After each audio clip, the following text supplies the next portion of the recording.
అత్తయ్య, మేం బయలుదేరుతున్నాం. మీరిక్కడే ఉండండి. జరిగిన దానికి అర్జున్ చాలా బాధపడుతున్నాడు. తనకి ధైర్యం చెప్పండి. అలాగే శివ.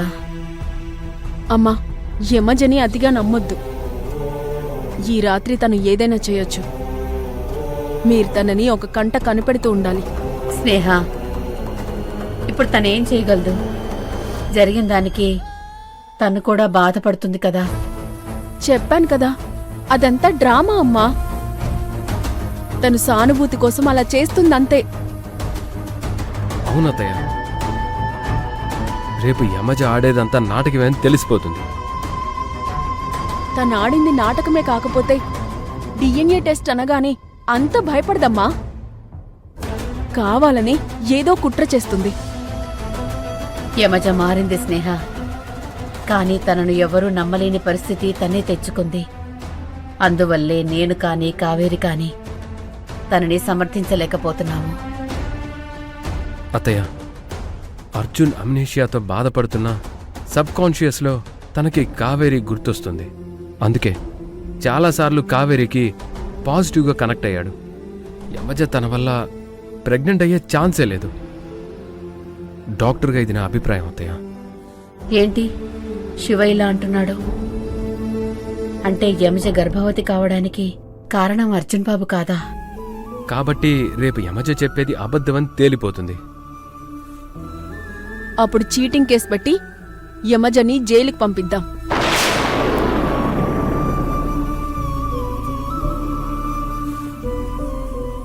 అర్జున్ని తలుచుకుంటే చాలా బాధగా ఉంది అత్తయ్య. చెయ్యని నేరానికి శిక్ష అనుభవిస్తున్నాడు. మళ్ళీ ఓదార్పుగా 4 మాటలు చెప్పాలనుంది. కానీ దానివల్ల తన బాధ ఇంకా పెరిగిపోతుంది. దీనంతటికీ కారణం ఆ యమజే. ఆస్తి కోసం మనుషుల జీవితాలతో ఆడుకుంటుంది. అసలు ఆ రోజు కావేరి తనని క్షమించకుండా ఉండుంటే దరిద్రం వదిలిపోయేది. మనందరికీ ఎన్ని బాధలు ఉండకపోయేవి. అత్తయ్య, మేము రేపు పొద్దునే వస్తాం. అంతవరకు నువ్వు కావేరికి అర్జున్కి సపోర్ట్గా ఉండు. వస్తాం అత్తయ్య. జాగ్రత్తమ్మా.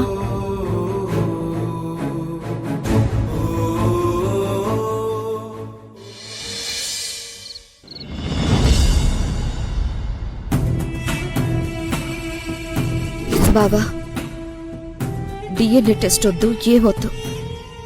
నువ్వు లోపలికి వెళ్ళు, నేను వీళ్ళని పంపించేస్తాను. యమజ ఎందుకు డిఎన్ఏ టెస్ట్ అంటే భయపడుతోంది? కొంపతీసి అదంతా అబద్ధమా? నేనడిగినా యమజ నిజం చెప్పదు. ఇప్పుడు నా పరిస్థితి ఏంటి? అలా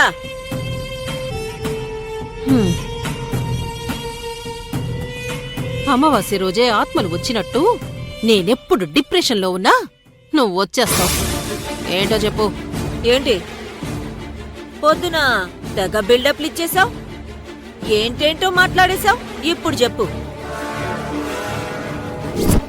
అర్జున్ ప్రసాద్ తల్లైన భువనేశ్వరి గారు మా యమజతో బట్టలు ఉతికించారు, గరిటె కాల్చి వాతలు పెట్టారు, గొడ్డు చాకిరీ చేయించారు. నన్ను నా కూతుర్ని ఒక రాత్రంతా ఇదిగో ఈ స్తంభానికి కట్టేశారు.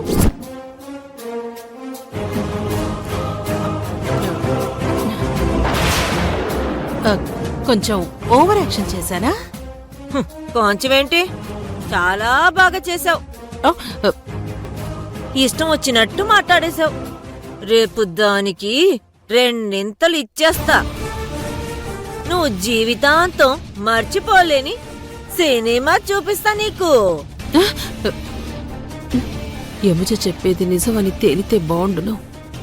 ఈ కాకి పీక పిసికి చంపేద్దును. యమజ అబద్ధం చెప్పుంటే నా పని అయిపోయినట్లే. ఆ యమజాడిది నాటకం. నువ్వు దానికి వంత పాడావు. మమ్మల్ని మోసం చెయ్యాలి అనుకున్నావు. రేపు డిఎన్ఏ రిపోర్ట్స్ రాని, అప్పుడుంటది నీకు. ఎక్కువ తక్కువ మాట్లాడకు. ఇక్కడుంది అలా ఇంటర్నేషనల్ కిడ్నాపర్. కిడ్నాప్లకి ఎక్కువ, మర్డర్లకి తక్కువ. అలాంటి నా చేతిలో మోసపోకుండా ఉండటానికి నీకున్న అర్హత ఏంటి? అవునా? ఆ, ఇప్పుడు కాదు, నీ సంగతి రేపు చెప్తాను. యమజ చెప్పేది అబద్ధం తెలిసిన వెంటనే దానికన్నా ముందు నీకే ఎక్కువ పడతాయి. ఒకవేళ యమజ చెప్పేది నిజమై తన కడుపులో బిడ్డకు అర్జునే తండ్రని తెలిస్తే అప్పుడు కూడా నీకే పడతాయి. ఆ? ఎక్స్ట్రా వేషాలు వేస్తున్నావు కదా, అందుకు. నీకు నాకు అదే తేడా కాకి.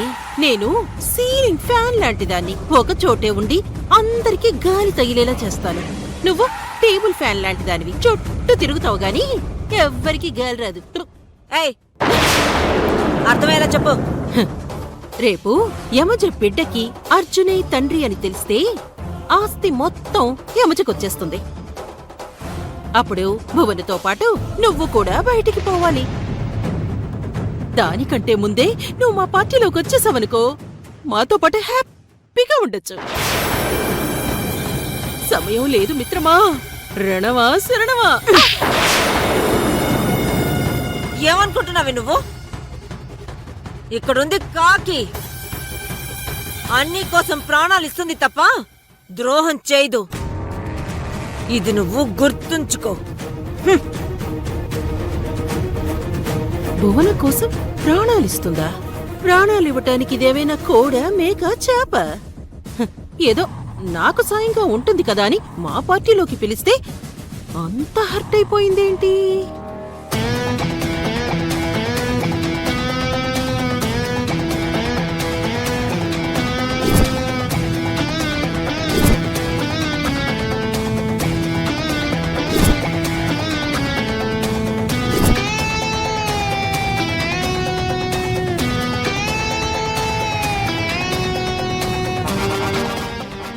నిజం బయటకొచ్చే లోపు ఈ సొసైటీ మనల్ని బతకనివ్వాలి కదా.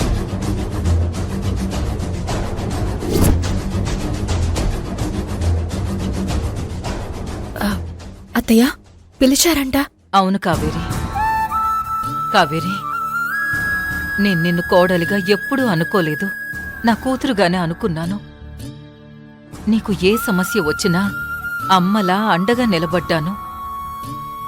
నువ్వు కూడా నా కుటుంబం కోసం అలాగే నిలబడ్డావు. ఎన్నో సమస్యల నుండి అర్జున్ని బయటకు తీసుకొచ్చావు. అత్తయ్య మీరేదో చెప్పాలనుకుంటున్నారని నాకు అర్థమైంది. అదేంటో చెప్పండి. కావేరి, అర్జున్ లైఫ్లో ఏవేవో జరిగిపోతున్నాయి. ఆ యమజ వల్ల ఎన్నో రకాల కష్టాలు పడుతున్నాడు. ఒకప్పుడు ఆఫీసులో డ్రైవర్ని చేసి నానా బాధలు పెట్టింది. తర్వాత నీ మీద నిందలు వేసి వాడికి మనశ్శాంతి లేకుండా చేసింది. అక్క అలాంటి పనులు చేసినందువల్లే మీతో ధైర్యంగా తన గురించి మాట్లాడలేకపోతున్నానత్తయ్య.